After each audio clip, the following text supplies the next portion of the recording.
Welcome to the She Births Show podcast, Season 2. I'm Nadine Richardson, mother, yoga teacher, doula, author and speaker. Founder of the world's only scientifically verified childbirth education program, She Births, and host of your She Births Show. We created the She Births Show on audio and YouTube as a place to inspire your birth, evolve your parenting and help you live a life that you love. Through the She Births course and community support, we are proud to have supported thousands of families with the education to facilitate a better birthing experience as well as better breastfeeding, including initiation and continuation. You can log into our free app and learn more from our videos and resources. Hi there and welcome to the She Births Show. We are wishing you a beautiful Mother's Day wherever you are in the Southern Hemisphere, and hope that you are not just celebrating your mum but also yourself as a mum and honouring that journey that we're all on, that matrescence process of growing into a new mum. Almost every day our children keep us on our toes, don't they? Today we have a beautiful birth story from Marja and Joao, the birth of their little boy Kai. I was their doula, which was a lovely experience to be as always. And we talked a lot about pregnancy, even conception, their relationship, their ways of communicating to navigate all the changes that were taking place. And of course, we talked through the really powerful birth experience. You'll hear quite a bit referencing to what tools worked and the sort of pre-labor as it unfolded, and a really intense second stage and transition, and the power of having that team there supporting you. And we managed to squeeze in a little bit before Kai loses it about postpartum as well. There's lots of beautiful insights from us because all of us are yoga teachers as well. So if you love your yoga, hopefully this gives you an extra kind of dimension to your practice and your preparation. Have a beautiful day wherever you are. We hope you enjoy. All right, so here we are, a reunion of your birthing team. What an honour it was to be at your birth. Oh. Never been screamed at so much. Oh my God. But you were just both of you were so amazing. Thank you for giving us this time and sharing your story, because it's there to inspire and to educate. Yeah. And it's also, I think, a really important thing, women need to tell their birth story at least 8 to 10 times, apparently, until and it's not until they've done that they actually start to understand and maybe even integrate the birth process. And I think it's a different experience as well, going through the story with your team, because obviously you forget stuff, right? Yes. And we all piece it together, but with a professional as well for some women as well. Yeah. It's really important. Anyway, so I thought we might even just begin with how he came into the world. Yeah. Even the original thought of him.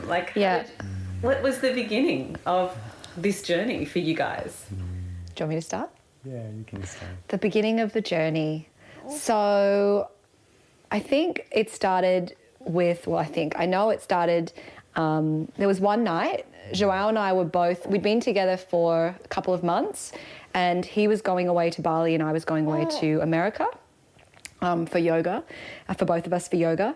And we had a conversation one night about how, if anything happened, if we did fall pregnant, we were going to just kind of leave it up to the universe to let it be whenever it was going to be. And that night, he was conceived. No way. Yes, because there was only one time that it could have happened. Before you then went traveling? Yeah. Wow. And you've been together 2 months? Yeah.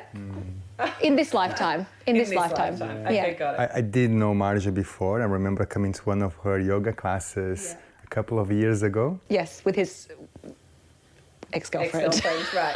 Which we all have. Totally. I don't know why I started. That's a little bit. I know. I'm do I say it? Yeah. I remember that. And then we met officially when I had come back to Sydney.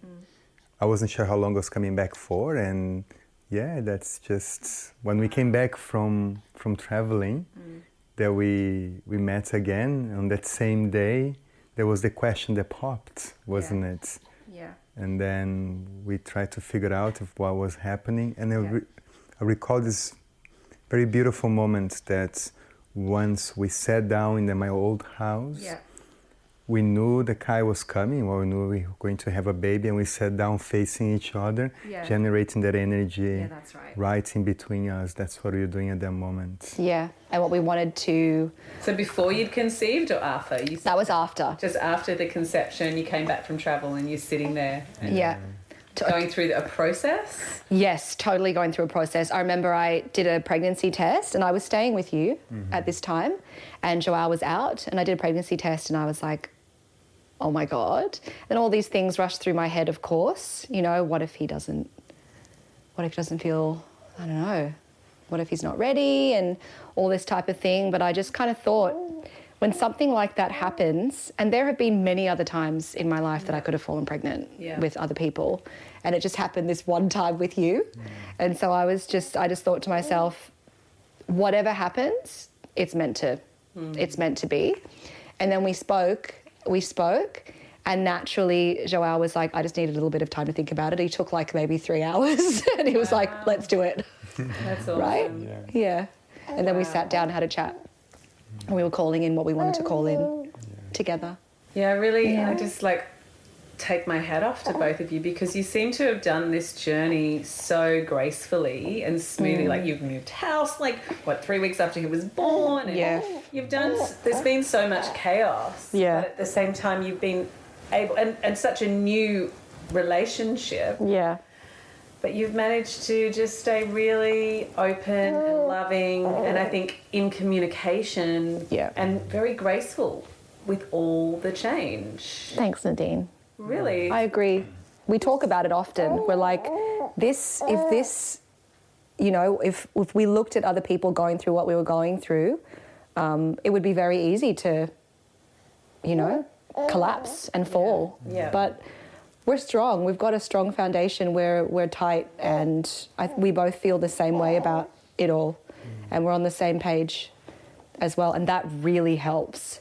Now, to get on the same page, I think you have to have a really great dialogue. But you were just talking about what you want to call in, and maybe for other people out there, what does that mean? What do you mean by what do you want to call in? What were you writing and what were you discussing there for your lives together? I think it was acceptance and understanding that Kai was coming, and was the work we've been doing on ourselves and in the past few years. And this is something interesting that I was having the thoughts before, that I never felt as prepared to become a dad as ever been in my life. And I believe this has been because of all the work that we do to try to progress in life, practicing yoga, getting into good habits, or tap into this energy of your own power, your own energy, so you're ready for when things happen.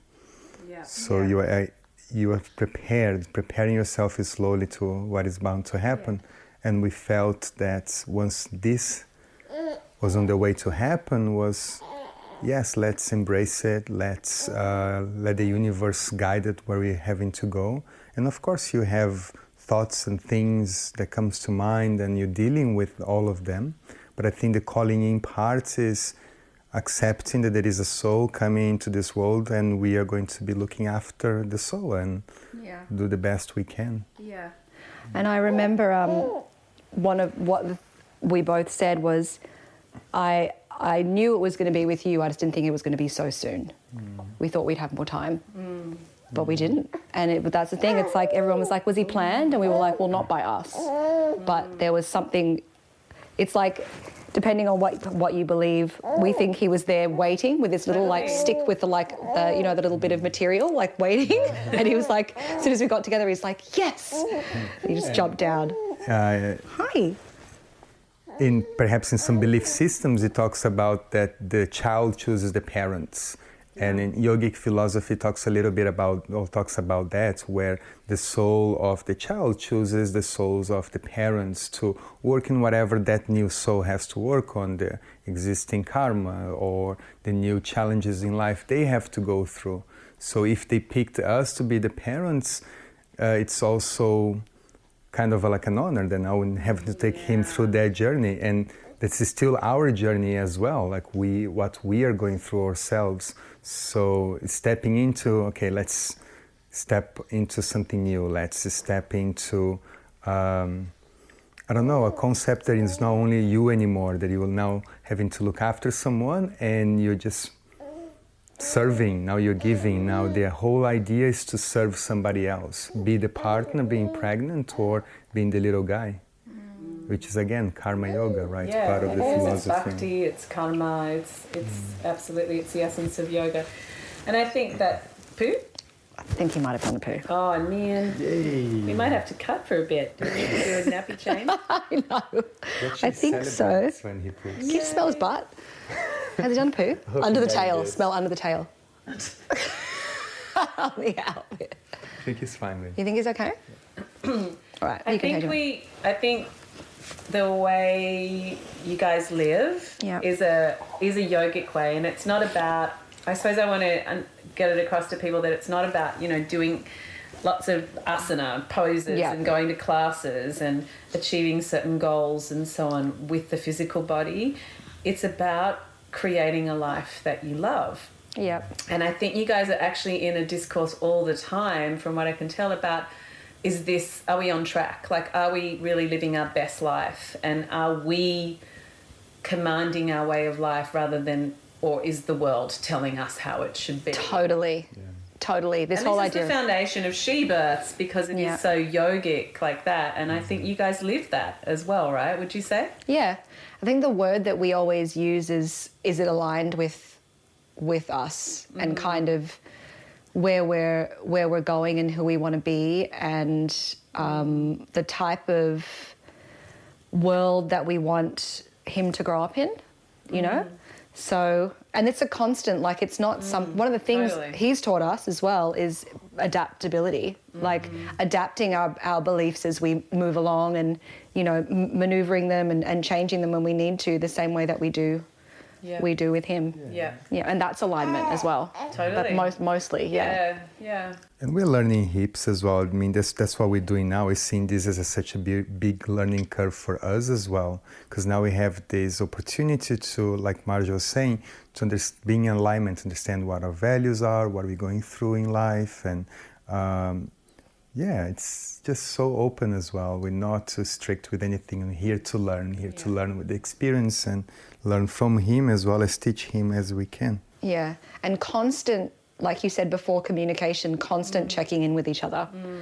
And like, are we here? What are we doing? This has happened, And I think, I believe that communication is everything.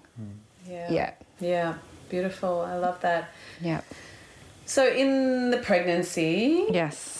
How was the experience for both of you? Some people miss their pregnant bellies after they've given birth. Like, did you enjoy pregnancy? What was the experience? I might take this one, babe. So I really enjoyed pregnancy. I found the first little bit of it, I would say the first trimester, quite overwhelming, with a lot of other women wanting to give me their advice. Oh no, so early. Oh, yeah, totally. Oh my goodness. And I kind of built resilience into the second and third trimester to be like, no. But in the first trimester, you're just like, what's happening? So anytime anyone wants to talk to you, I was just completely open to hear what they say.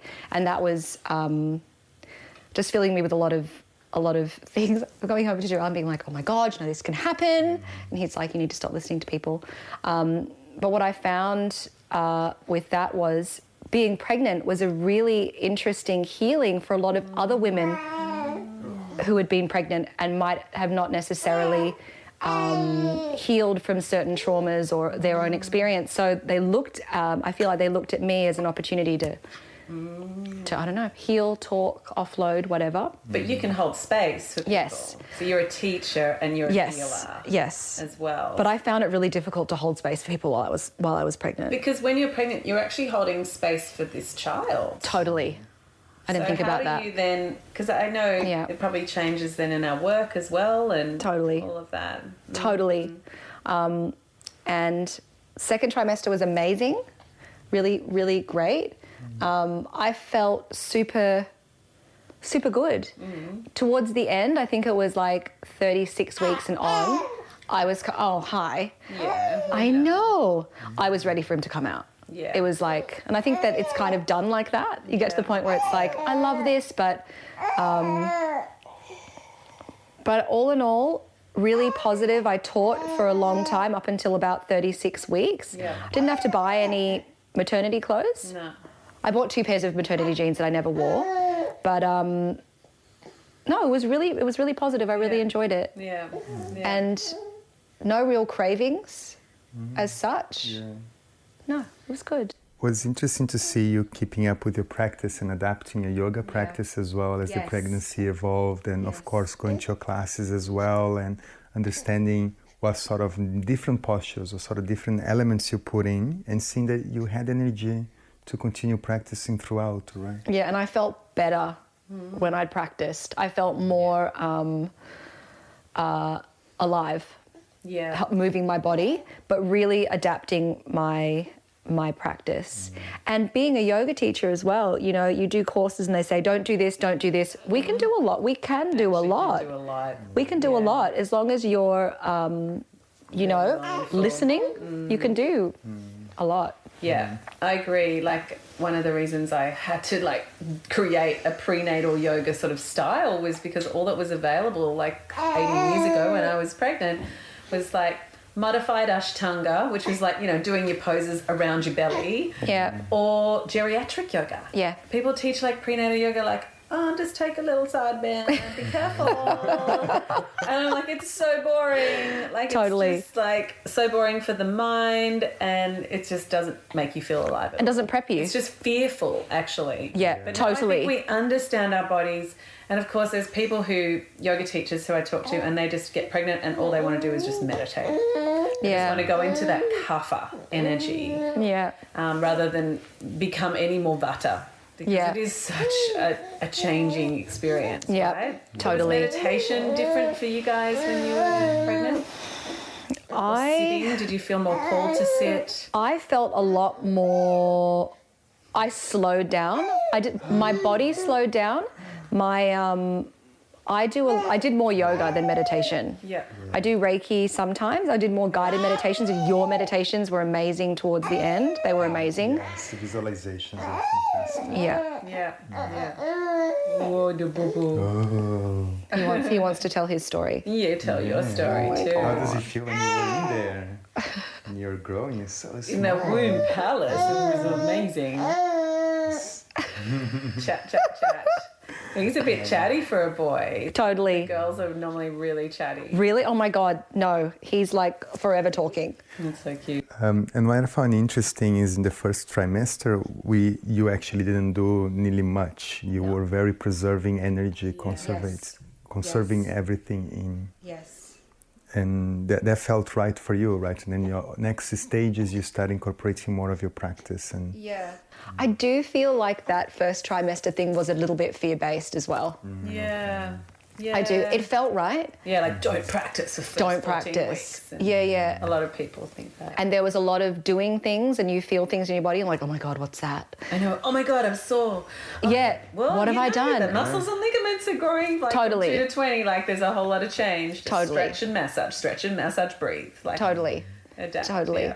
But it did feel right. But there was definitely part of me that was there was a bit of fear in there. Yeah. And so, I mean, we did the She Births weekend course where you came along. That was amazing. It was amazing to have you. How did you find the course? Like, did it change things for you? 100%. can I take this? You can take this one. You're on. Take it. That's really interesting that you that we think, or initially the idea of doing a pregnancy training or pregnancy awareness would be something that, it's something that a woman has to do. But actually, my perception is completely opposite, was how I felt empowered to go through the journey with Marja. And it's not only about Marja knowing what's happening and what's happening to her body, but also is me to understand what she's going through and how, again, going back to the yogic philosophy, how can I serve, how I can be of support to her and understand the need, the energy that she and Kai had during the pregnancy. So also the idea of empowering how the father, how the partner can support throughout the entire process, and in that moment when birthing starts, what are the sort of container, the environments that we have to hold or to be of support for her to go through. And be ready for that, you know, practice as well and be ready for the next stages to come, so this little guy can come. But yes, it was very, very empowering, not only seeing a lot of other dads there doing the same thing too, or dads to be, and seeing how we have the tools to support in the process. There's so much that a dad Because he's in your can microphone. do. I'll take it while you're talking. Yeah, so. Yeah, there's so much that dads and partners can do at birth. But you're right, it is a lot about how to hold the container, like, and how to protect and care for, right? It's something like that. It's so interesting. And how about for you, Marja? How was the course for you? Did it change things? The one massive thing that it did was shifted my nervousness. I know, he's like, send me to her. Shifted my, I had a few things that I was very fearful of and that I was getting quite caught up in. Yes. And it just got, we posted something as well about this. We just left super excited. We were both just like, we're not, like, it's just taken all of that anxiousness and that fear around certain things and just shifted it to excitement. We were just really excited. Yeah. It shifted that. And that was so powerful. Yeah, and just to add to what you're saying, when you're looking at pregnancy and birth, we tend to have a completely medicalized view of what it should be or what it is like. But of course, we being mammals and being just natural beings, we have a very natural way of dealing with pregnancy and dealing with birth as well. And feeling empowered to see things from that perspective, and also getting the knowledge that we need to understand that this is natural, this is what's happening, this is what her body is doing. That helps you understand that, yes, it's a natural process and we are meant to go through it. So yeah, for me it was interesting in that sense as well. We actually get a more clear and less shadowed view of what pregnancy and labor is meant to be. Not bright lights, but very dark lights, very cozy environment, supporting, being in a place where you can feel completely relaxed, completely dipping into your parasympathetic system, safe, relaxed, and just putting the entire energy into Kai, into descending, you know, bringing him into the world. So yes, seeing things more natural was really powerful. Yeah. How beautiful. I think it's a must. Like anyone who's pregnant, if someone tells me that they're not going to do a She Births course, I'm just like, no, I'm deadly serious. I'm serious though, because you incorporate everything. Yeah. Active, calm, yoga, everything. And one of the other things, it was like, gave us so much prep, like so much stuff to do. And one of the things that we said was, let's just, if we do everything, if we do all of the prep and we know that we've done it, mentally when we get in there, we just know that that's taken care of and we just have to let go. So much better. Yeah, otherwise you get there. That I can. Exactly. Over to the gods. Exactly. The system, if they need to help, it's all. Exactly. Yeah.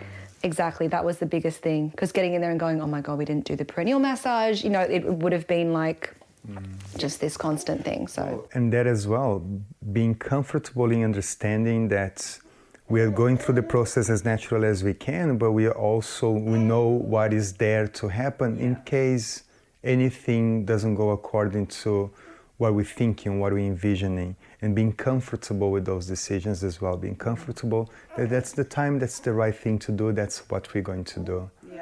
So empowers you to have the safety and feeling safe for putting energy into Marja, having the baby, going through, and we know that everything's taken care of, and we know the decisions are there, the practice has been done. Yeah. So, why was it then after she births that you decided you needed a doula? What was it? So you'll let Marja finish her wheat and sugar. Now that she's not pregnant, we'll let her eat sugar. Yes. So yeah, what was the reasoning, do you think, behind that, and what was the feelings that inspired you?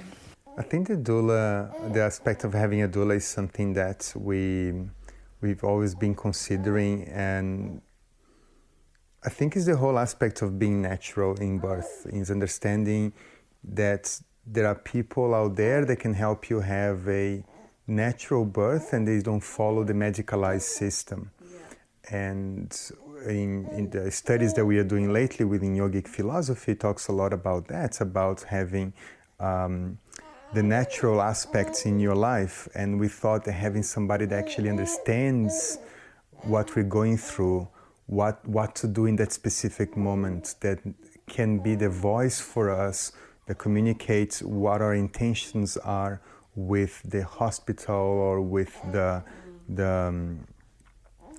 other people. Midwives? Yeah, the midwives, the people responsible for the hospital was going to help us be in our power for birth. That's it. That's how I would have put it as well. It's like we had a chat and we're like, what do we need? What do we need to bring into this birthing experience that would make us feel the less stressed, less anxious that we can? And it was like bringing in a team of people. Yeah.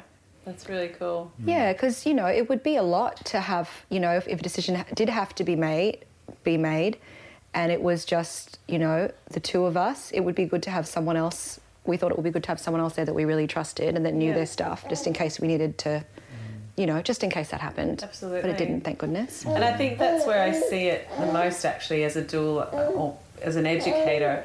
I do hear it. It's when a decision has to be made around an epidural or a cesarean or the use of any other medication. Very, very hard to have those conscious decisions made and feel good about it without the doula there to be a party to that conversation. Yeah. And it's no doubt, when I debrief stories with people that, what they've done, or if they had the epidural then or had a cesarean, they call me sometimes, did I get coerced? Did I do the wrong thing? Did I not go long enough? And I'm like whenever, no, you didn't, but you don't feel resolved about it because you just didn't have that person there helping you and reassuring you that you had done everything to this point. And I think it's a really hard thing to process on your own as well. Totally. Yeah. Yeah. I see that a lot. So, yes, you came to me, said, can you be my doula? Yes. Which was very honouring to serve yoga royalty. It was like a big pressure. You're so funny, totally was it. You're like, sounds amazing, let's do it. The king and queen of yoga. So funny. In Sydney. So yeah, it was a total honour, and it was a very exciting birth. Oh my God. It was a very exciting birth, and it was a beautiful birth from my perspective. But let's tell people your story. Like, how did labour begin, and what did it feel like, and what were you thinking? And Should I start? Yeah. Well, You want to start? With you, right? Labour started with me. It's really funny because just before we filmed this, we were looking at a video that we'd made that I completely forgot about. And people say, I've heard people say, oh, you have blackouts and whatever. And I remember the birth crisply and clearly. Really? Yeah. But the pre-labour, I didn't even remember that we filmed what we filmed. But God, I can't even remember how it started. It started in the night, wasn't it? On a Thursday evening? Yeah. And then Thursday early morning. I remember that you didn't even wake me up for that. Yeah. You were beginning to feel contractions. Yeah. And then early morning, that's when you told me. I was waking up and you told me that I didn't want to wake you up, but I'm starting to have my initial contractions. Yeah. And then starting to pick up a little bit more again, wasn't it? Yeah. Just before the sun I honestly came can't out. remember. Yeah. Yeah. It was quite a long pre-labour, I think. It was quite an epic pre-labour what you went through. It's not an easy thing to go through pre-labour and keep conserving energy. Like I always say that pre-labour is actually one of the hardest experiences for a lot of people. It's such a head trip. Totally. Right? Totally. Just don't know, are we in official labour? What do we do? Totally. Is this a contraction? Is this, yeah. What do we need to do now? Like, what is this when we need to do this? And I think that's where the phone calls are good, because I remember talking to you guys a couple of times and saying, what are you feeling? Yeah. What's happening? And That's right. you'd be like, I think you'd like go to the beach and you were Yeah, totally. watching movies, doing all the acupressure and the yoga. Oh, Totally. And I think that comes again to the whole aspect of she births and having you as a doula as well, that supported us on knowing what was happening, like understanding that, okay, this is starting to happen, so and we had the time, it was not something too rushed. We had the time to think, appreciate what we were going through, and understanding that this could take hours and there is a level of preserving energy at this stage. So we kind of knew what we wanted to do, what we chose to do. Yeah. So we spoke to you, spoke with the hospital, just to understand everything was ready and we could be coming anytime. Yeah. So with that out of the way, in the morning, it stopped a little bit, didn't it? Yes. The sun came up and it stopped, and we were like, was that labour? It was weird. My oxytocin levels have just gone down. And then it went because the away. sun's come up. Yeah, and then it went away, and it was strange. right. But then that morning, a bit of my mucus plug. Yep. And I remember running out going, oh my God, my mucus plug. And then we had a little celebration. We went for a walk. It was like, yeah, we lost mucus plug. And then the night came again, the sun went down and it started again. Now we're Friday. And then we called you when we thought the contractions were like, when we thought the contractions were like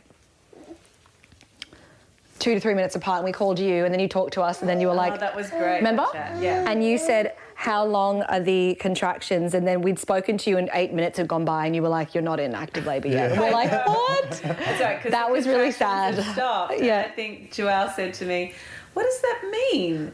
Means that if I turn up right now, you're not going to continue labouring. You're just not in your rhythm and your zone and not established enough. Yeah, So that was interesting. That was really interesting. But you guys handled it so well. Yeah. People would be freaking out and up at the hospital if they hadn't been educated and they didn't have that support. Yeah. And it was nice to see the sensitivity of that, because we had full concentration, experienced the sensations and the contractions. Once even the call came and was out of our bubble, the energy wasn't no longer there. It was stopped slowing down. So yes, it wasn't the flow being or the rhythm being established yet. That's right. And then my mum came over at 9:30. Yeah.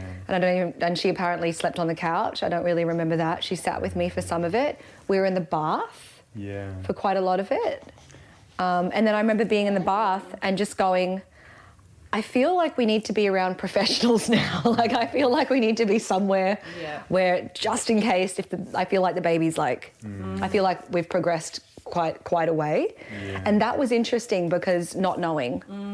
And then we called you again. Yeah. And then you were talking and it was just going constantly. It active was getting labour. very intense. Yeah. And you were like, hear it on the phone. You were making sounds and stuff like that. And it's time to go to the hospital. God, that's right. But just before we go to the hospital, it's something that we jumped the gun there. And I think it was the day, the Thursday during the day that happened just before we actually got into the evening when things started again.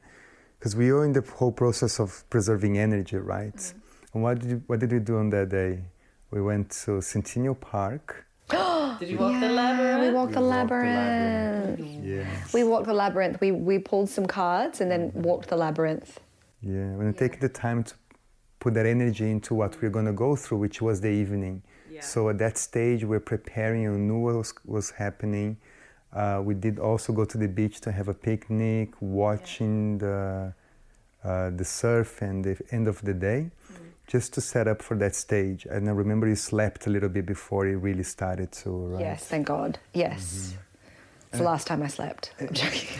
I'm serious. No, and this is the things that for me was really important, was really fascinating in the birth, because we were able to appreciate the moment and appreciate the journey. And once things started to kick in, we had that energy to, okay, this is happening, this is a transition that happened. You put everything aside, what you're doing, your work or talking to friends, to family, and you just concentrate that energy in between the two of us. And of course, then your mom came to help, which is amazing. Yeah, that was amazing. We had the bath, and the bath, I think, was very supportive as well from the pains. Right? And the midwife group that we were a part of was off duty that night. Yes. So kills me. So Joao had to call them, and they were like, "You have to give birth in the labour ward." That's and I was like, we talked about this. Yes. It can happen. It can happen. And Joao got on the phone and made it happen. So that was amazing. And when we got to the hospital, it was like closed. It looked like it was closed. There was like one security guard behind the counter who was lovely, but I was like having contractions. No. And I was having contractions, and he was like, Medicare card. And I was like, what? Can we do this later? I know, can we do this later? And then we walked up and there was like no one there. It was so bizarre. It's like dead. And I think that's where I met you, and I could see that we were in the delivery suite. We went in through the doors, and your mum was there, and we were all like carrying all the bits, and you're like, you had the rebozo over your head, and you'd done that so beautifully just to keep her in that dark space and in her body. Oh, boy, good catch, Dad. And I remember looking over at the midwife, so like, is anyone going to attend to us here? Yeah. But they were flat chat. They were obviously short of staff. Flu season had begun or something. God. But I don't know what it was. Was it just that we were there and we must have seemed really confident? She's like, you guys want the water birth? Off you go. Yeah. And we ran down and we were in the birth centre on our own. Yeah, totally. She was like, yeah, go. You could, and we were like, sweet.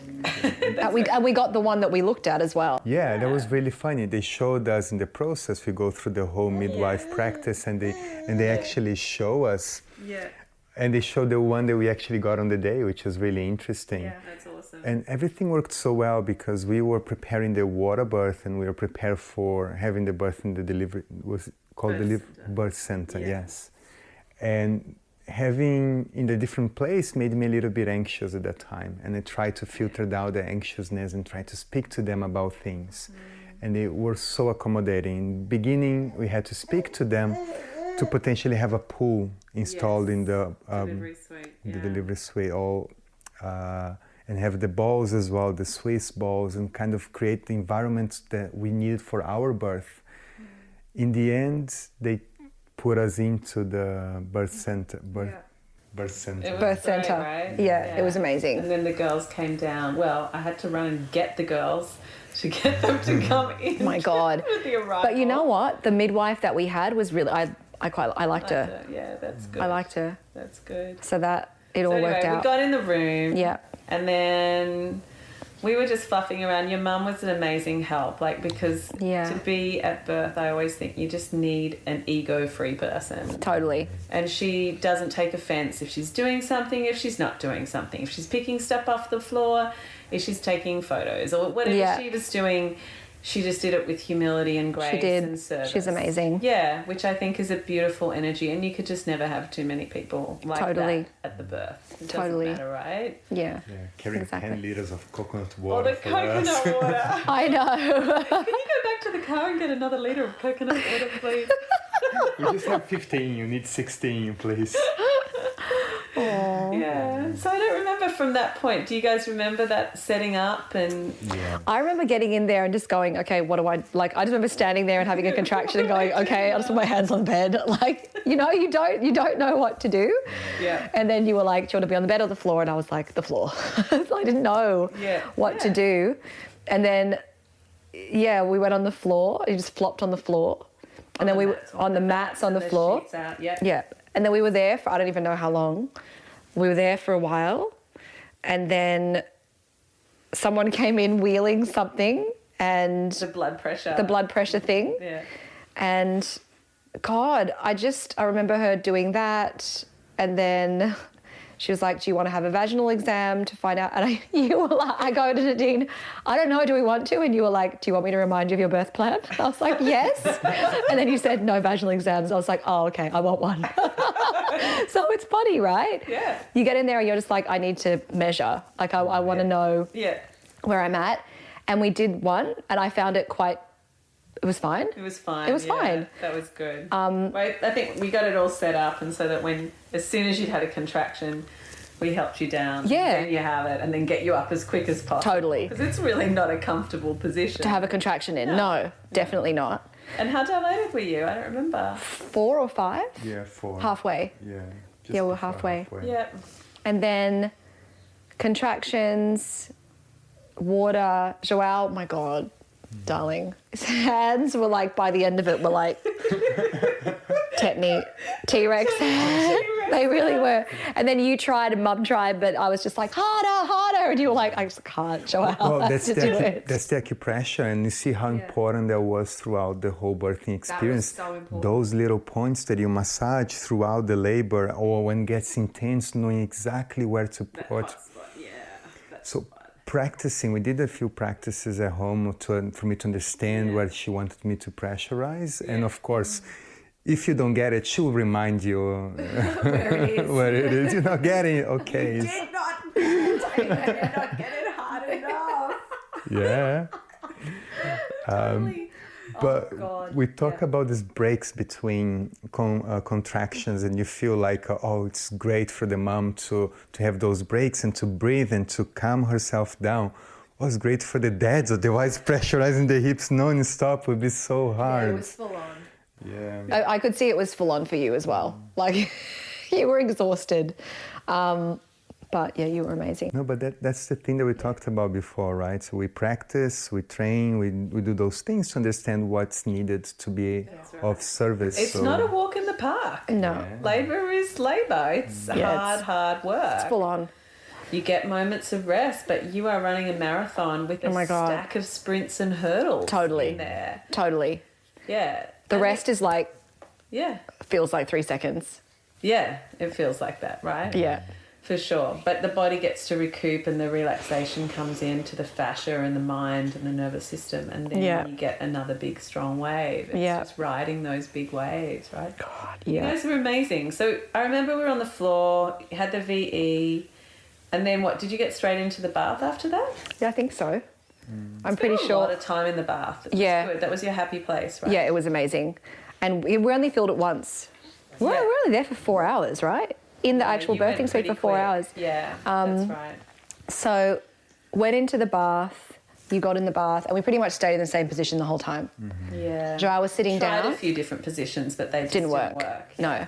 So Joao was sitting down and I was kneeling, and I was him forward into him. and then holding your hands behind his neck. Into your hips as well to put the acupressure there. Yeah. And you felt the water was much more pain soothing than the TENS machine, or the TENS machine we used in the beginning only? TENS machine wouldn't have, I don't feel like it would have done anything towards that last part of... In the end. No, nothing, I feel, would have done anything towards that last part. The water pressure on the hips. Yeah, that was the best thing, right? That was so good. And then the cold. Oh, that's right, the magic cloth. Oh new my cloth that I bought at God. Tari Markets for like $4. That was amazing. Cooling cloth. So all I was doing was like putting that in the water in the sink or even in the bath, and then you flick it around and it gets cool, and then we just put that on your head after a contraction. Yeah. And so it's just like in yoga, like keep the head cool, keep the heat in the lower parts of the body. Yeah. Just keeping the physical head cool keeps the mind cool as well. And ice, you were ice and drinking a lot. Ice and drinking a lot. Yes. The towel was the best, and your hands on like that part of my back. And you right in your periphery. There were the two, those two things were gold. Yeah. I remember sweating a lot and that cloth being amazing. Yeah, you were using the cloth too, and I was giving you drinks as well, but then I fully realised that you hadn't been to the toilet for ages. Like, you must have had like a busting bladder. Oh my God. Said, you must really need to go to the bathroom. Are you okay? Do you like need me to take over? And you're like, no, I really need to, but I'm okay. It's nothing compared to what it's like, I can deal right now. If you had gotten out of the bath, I don't know what I would have done. I don't know actually either, but you know, I think pretty much as soon as Kai was born, you went. Everyone out. I need to go to the toilet. Well, this is the thing. Like she's going through a lot, and so much hormones and energy into what she's going through. You're like, this is nothing, you know. Nothing.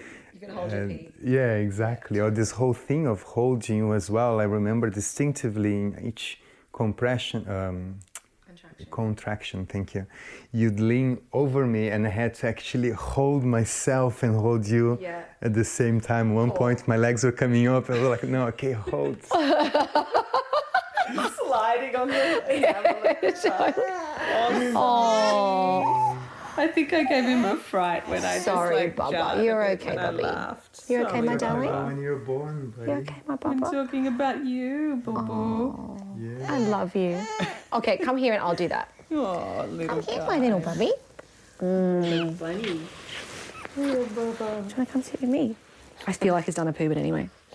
I can't smell it. Really? At all. No. Oh, yeah. The little weedy one. Little weedy poo. Yeah. This is pretty good. You've done a poo. Anyway, we won't talk about poos. You know the rules. You have him, you change him. I know. I'll change in a minute. That's the rule. So bad. But one of the things I was talking to you about just before that was so interesting during the labour and the birth was that I had this idea that you feel it in the front Yes. and like down in your vagina. Yeah. But you don't. Like it's all in the back, like the hips, the butt, Yeah, the the rectum, the sacrum, like it's all there. Yeah. It's so weird. I found that very, and that's what made me think I can't be anywhere near pushing it.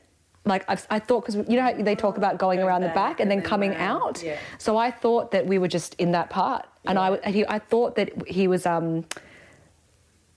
having difficulty getting around that area. Yeah. And so when you were like, you're almost there, I was like, what? And then they were like, okay, now push out your bum. Can you feel his head? I was like, oh my God, like we're there.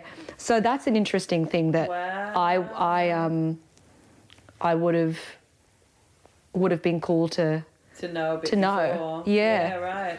because I Interesting. thought that you actually felt But it. some people do feel it more in the front. It is Really? normally, I think, across the back and the glutes. Yes, in that space. 100%. But some people definitely get a lot of bum pressure for a longer period of time. Interesting. Depending as well on the position of the baby, Yeah. I think, as well. But yeah, no, it's good to know. It's Yeah. good to prepare people. So, I mean, I think, in all honesty, you're a very small body. Yes. Right? And we do create babies, you know, that are the right size for our pelvises. I truly believe that. If we're eating good food and we're not chowing down on ice cream and hot chip sandwiches and deep fried Mars bars, Yeah. and we're just keeping healthy, our bodies will grow the baby to the right size for Yeah. our pelvises. Mm-hmm. But I also really want to acknowledge that you are very small. You have a very narrow pelvis. Yeah. And your partner is Joao. He's quite big. Yeah. Right? So I really feel like for you to get a 3.1 kilogram baby out was quite remarkable. Was really thank you. remarkable. And I've been at lots and lots of births, and I would say there's yours and one or two others that actually where it's gone off the Richter scale with pain. I'm going to just like acknowledge like the work and the degree of letting go that you had to do. Because sometimes labour is like, oh, it's painful and it's just kind of like intense and manageable and it just kind of gnaws away and the cervix opens and the pelvis opens. But towards the end there, like that degree of discomfort was like off the scale. Yeah, it was full on. Yeah. And Thanks for acknowledging that. yeah, you were amazing. You really just... And, you know, it was so powerful to see you just surrender, like to let it happen, to let that energy move through you, and then, like, to still open through that and not resist that. Yeah. And then to go into the bliss and full relaxation and full trust. Hi, baby. Knowing that there's another one coming, but not dwelling on that. Just going, I'm just doing one thing at a time, and I'm loved and I'm supported. Yeah. And I will soften. To me, this is yoga. Like, to me, this is life is really challenging and then it's not. And I'm going to stay as equanimous as possible throughout it and trust, you know? And it's interesting because regardless, like despite the intensity, as soon as he came out, it's all gone. I know. Gone. Yeah. It was just joy. Yeah. It was like there was no, oh my goodness, I'm sorry. There was no, there you go, do you want to go there? Go to Papa. Tail. There was no,